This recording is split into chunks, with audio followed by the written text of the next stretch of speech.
time. Good morning, cat.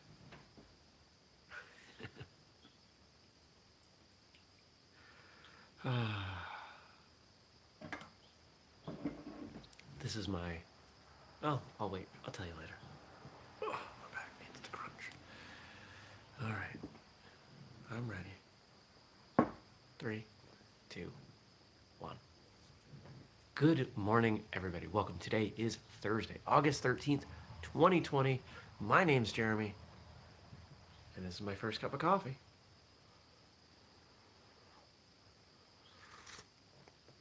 That's very warm. Well, we're going to call this my first day of vacation.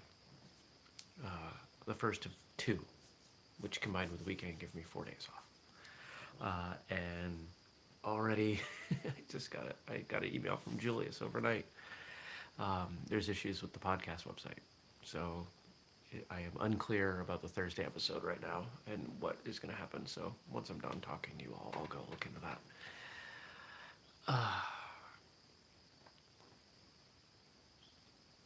Can you ever truly be on vacation when you own a business? No, you can't.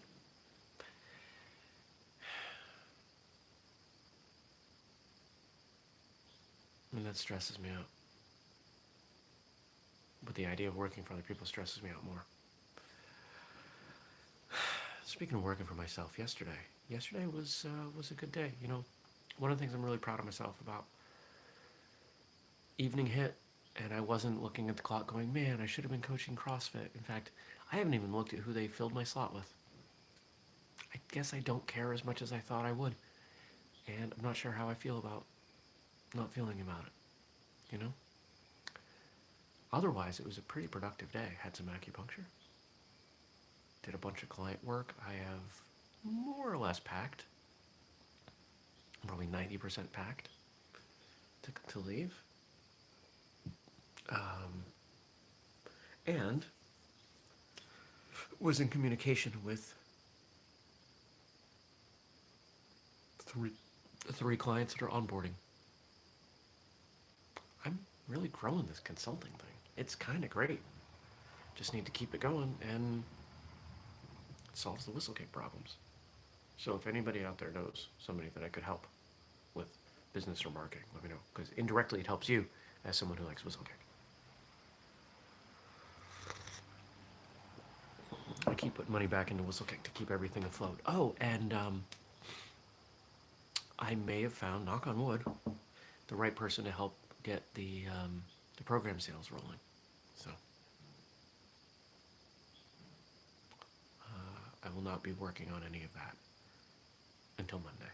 But if this person is the real deal, and just based on our initial conversations, they seem like they check all the boxes.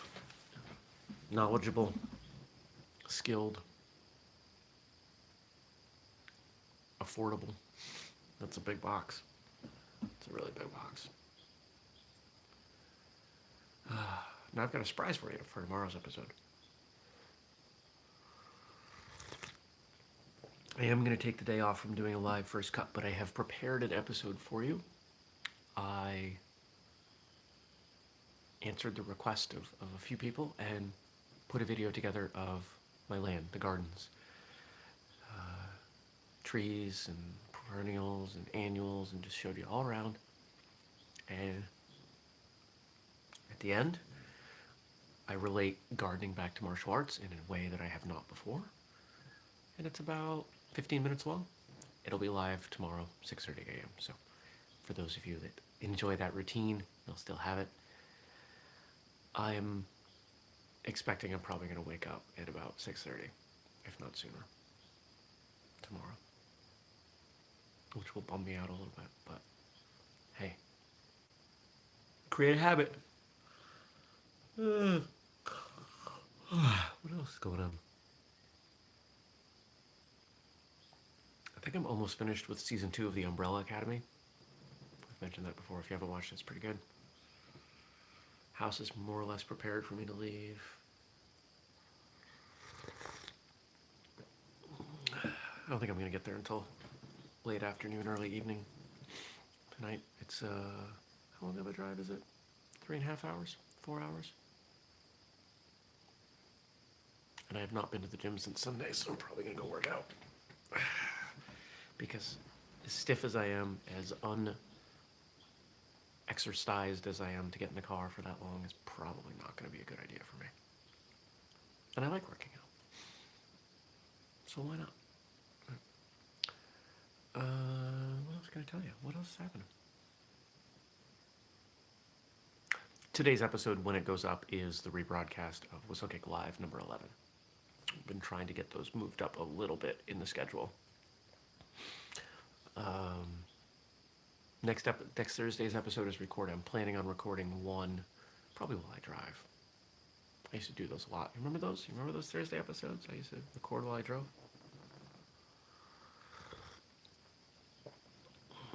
We'll see. We'll see. Depends on what I need. If I need to relax and sleep and do nothing, I will.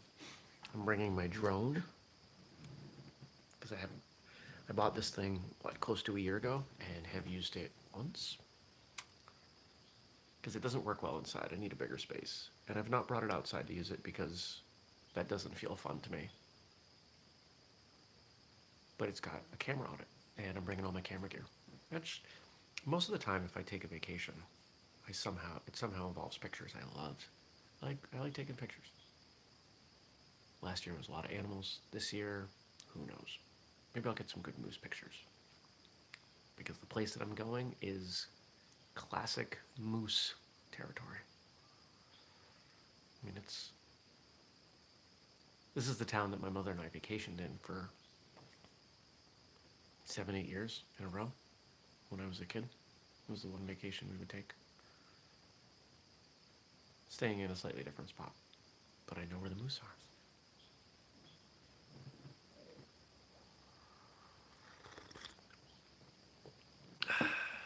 All right, let's see what you all wrote in.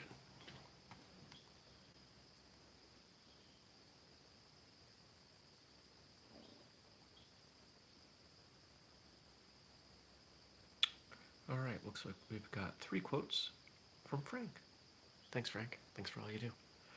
All right, first one from George F. Kennan. I don't know that name. Heroism is endurance for one moment more. Oof. Heroism is endurance for one moment more. Who are the heroes? And I don't mean the cultural heroes. I don't mean when we say that firefighters are heroes and teachers are heroes. Some of them, but not inherently. What is heroism? Heroism is doing something at sacrifice to yourself, not knowing the outcome most people wouldn't do.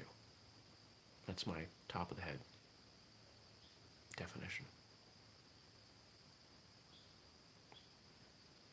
The firefighter who runs back into the burning building when they know they probably shouldn't, we could make an argument for that being heroic.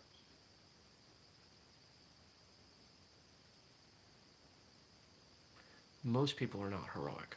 I don't know that I've ever done anything heroic. I don't think so. In fact, do I know anyone who's done anything heroic personally? Probably, but I can't think of it right now.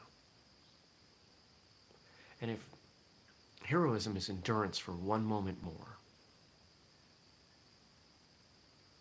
imagine you're in training, you're at martial arts class, and you're being asked to hold a horse stance, a horse riding stance. Depending on the school, you might call it different things. And your legs are shaking and you're going to fall over, and someone says, if you don't do this, something dramatically bad happens. And you find a way to grit that out.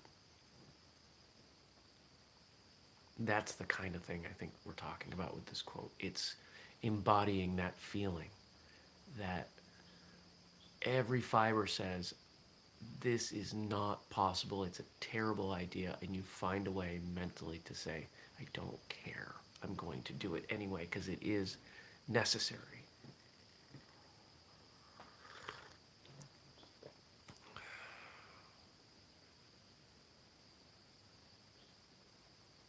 fact, I would say heroics, if they don't work out, will label you stupid.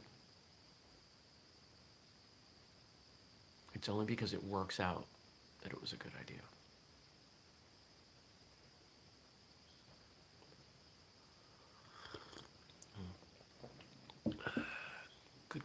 Good cup of coffee this morning.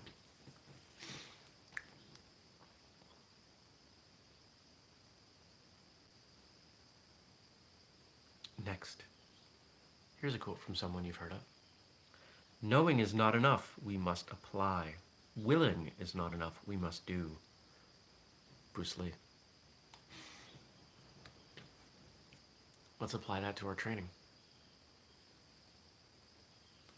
Can't just read about it. Can't just watch videos about it.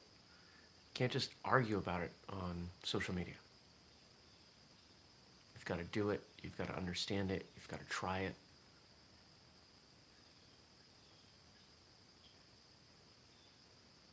You have to participate in your training.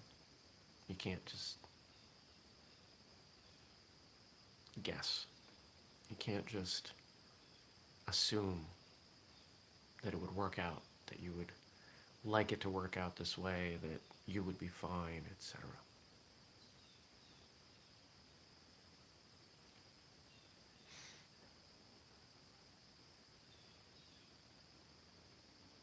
There are a lot of people who fall into this category.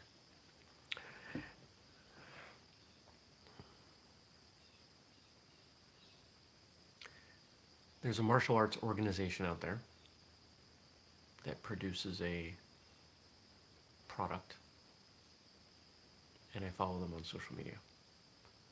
By size, revenue, exposure, every possible metric, they are much larger than we are. We produce far more than they do, though.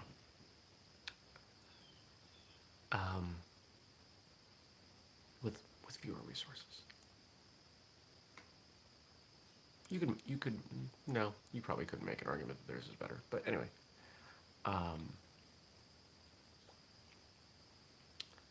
lately I've noticed, I've been looking at the comments, and it doesn't matter what they post, it turns into a bunch of people arguing with each other about what's essentially the practical application of martial arts. And no, that art is stupid, and this art is better for this and that and this, and if this person had done this, and my instructor and I'm a bourbon. Makes me want to vomit.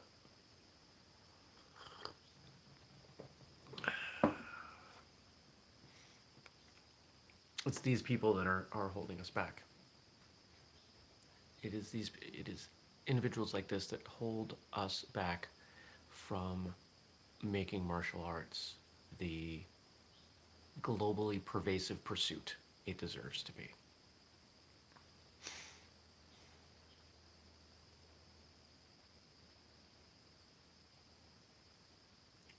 So many people spend the energy tearing others down, and I've never understood that. I've never understood it. I never will understand it. I hope you don't do that. I work really hard not to do that. I make sure our content doesn't support doing that. Maybe I'll do an episode on that. Now, because it'd be 20 minutes of me yelling at the camera. That's not a very good episode. It'd be one of those episodes where I really want to swear. I swear a decent amount of my off-camera, off-air life. But not everybody likes that, so I try to make sure that what we put forth doesn't utilize that. Doesn't go there. Bit of trivia, the only episode that ever came out with swearing, Martial Arts Radio, episode 108 with Tony Blauer. Released in 2 parts and 2 versions, clean and explicit.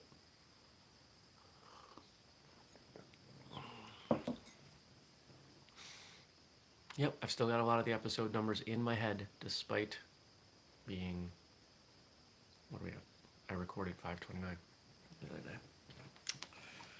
Last quote for the day, and we're gonna call it, and then I'll be back to you on Monday, at least in person, at least live. This is Aikido saying. The green reed which bends in the wind is stronger than the mighty oak which breaks in a storm.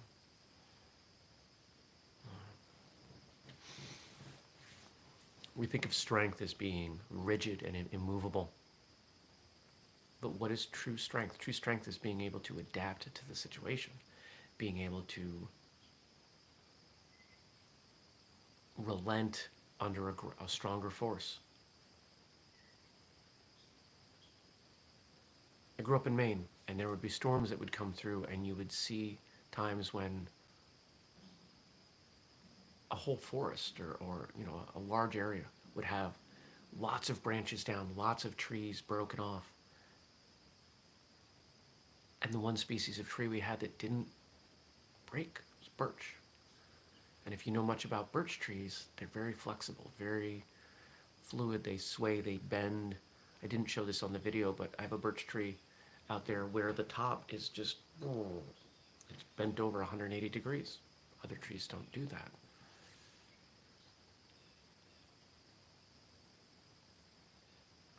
Our instinct in martial arts, in life, when someone pushes, we tense up, we push back.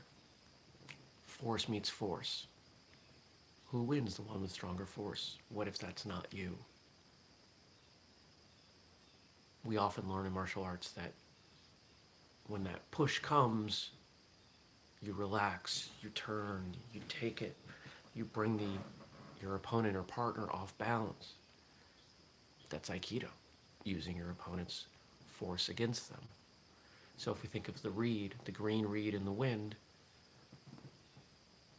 blows down. And when the wind's gone, it comes back up. Just because that's an Aikido principle or often thought of as being a softer principle of the martial arts, it doesn't mean you can't apply that in everything. Doesn't matter what style of anything, Taekwondo, karate, Kung Fu, Silat, it all works. It's about not meeting force with force. It could be as simple as stepping to the side. It could be as simple as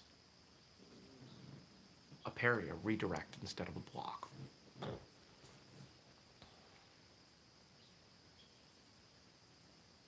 Some martial arts teach that you condition beyond this, that no matter what, your force is greater than the other person's force. Works most of the time, if you're good enough. Doesn't work every time. What if somebody's, let's face it, there are people out there that no matter how forceful I become, they will be stronger than me. Most adult men are bigger than I am. It's just a reality. Am I going to meet them with force? No. If I'm confronted with a situation like that, I'm going to be smart and flexible and fast. I'm going to kick them in the knee a lot. Dance around, knee kick, dance around, knee kick, back up, knee kick. just going to focus on that knee and hopefully do enough damage that they can't move well, and then I run away. And if I can't run away, then I don't know, kick them in the other knee. I don't like hurting people. I mean, kicking someone in the knee would hurt, but I'm not a big fan of violence.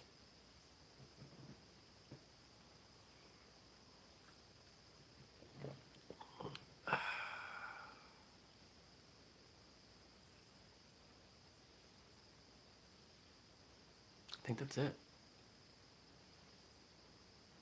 So I'm going to be really honest with you guys, because I try to do that on this show. I'm nervous about taking time off. I'm nervous about leaving the house. I'm nervous about not working on whistlekick. I'm doing some things that make me uncomfortable here. I'm going to a place I've never been. Not the town, but the place I'm staying. I am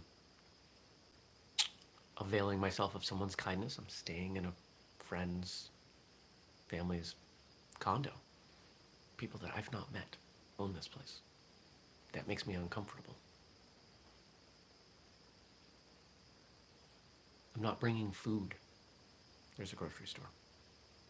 One of the things we haven't talked about, I've been on this meal plan prep kind of thing, tracking all of my food. And it takes a lot of time. And I'm going to continue doing that. I'm bringing my scale and bringing my measuring spoons and such. But typically for a trip like this, if I'd spent a lot of time, I would have planned out all my meals, and I would have measured everything out for the dry ingredients and brought everything I needed. One, I didn't have time to do that, which stressed me. Two, I'm going to try and be a little simpler. I'm looking forward to sleeping and preparing food and walking around, taking some pictures.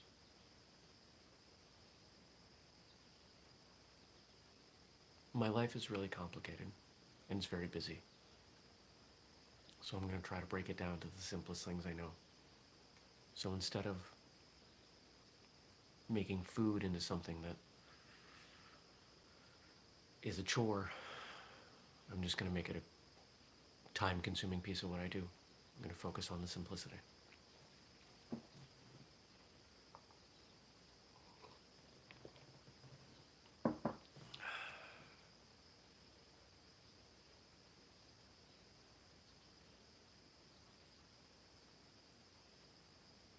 This is going to be good.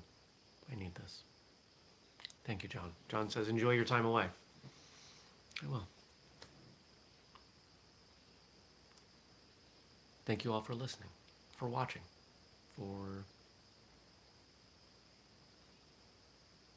giving me a place where I feel safe to tell you what's going on. I don't really have another place to do that. So it's needed once in a while. All right. I'm going to go. Take care, everybody. Have a great weekend. Check out tomorrow's episode. I know it's not the same. I know it's not live. But hopefully you find some value in it. And if you do, I'm not opposed to doing more like that. I'm not saying we're going to substitute, every Friday is going to be a pre-recorded show or anything like that. But if there are things that you want to see in my life, in my maybe training, I don't know. Don't be afraid to ask. Worst thing that's going to happen is I'm not going to do it.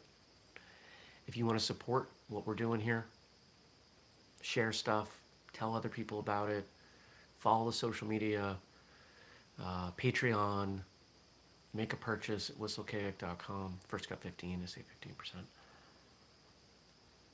That's it. All right. Have a great one. Have a great weekend. I'll see you back here Monday. Take care. Peace.